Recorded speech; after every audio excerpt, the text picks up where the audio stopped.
Now, for more on the cybersecurity needs of self-driving cars, I'm joined by Hotspot Shield security expert, Robert Siciliano. Welcome, Robert.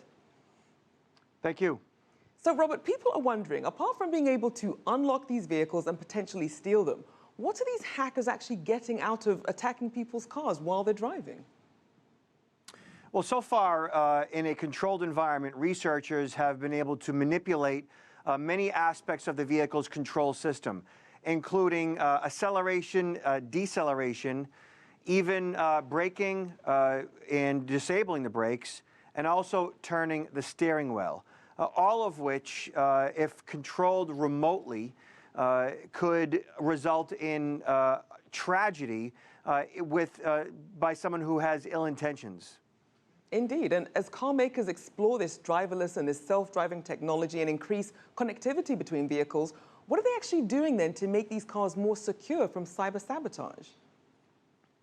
So the deployment of internet-connected vehicles or wireless vehicles before actually making sure that they are secure is kind of par for the course with most technologies, meaning that manufacturers of various tech usually just get it out there to make a buck before they actually successfully penetration test it, and that seems to be the situation here. Researchers are much more sophisticated today than they ever have been, meaning that they have various tools at their disposal. They're very scientific in their approach, and so they've been able to find numerous vulnerabilities with automobiles over the past few years and have brought those vulnerabilities back to the manufacturers to issue patches.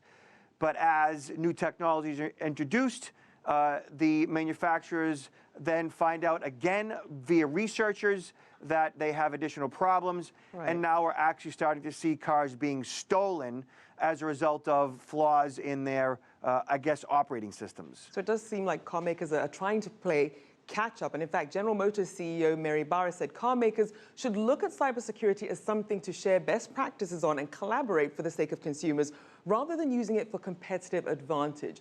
But what sort of progress is being made? So apparently not enough.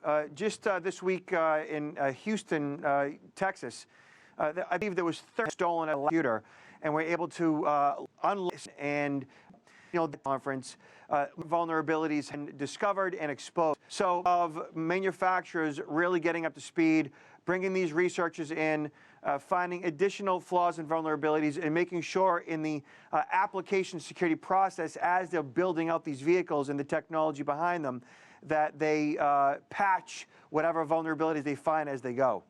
Now, as we heard earlier in the report, the FBI did put out a service announcement basically warning people about the risks of consumers being exposed to these wireless vulnerabilities, including people gaining control over their vehicles. So how worried should consumers be at this point? So it's early in the game. I always recommend that people don't worry about these things. Obviously, that affects the quality of your life. But do your research. Know what you're getting yourself into, literally.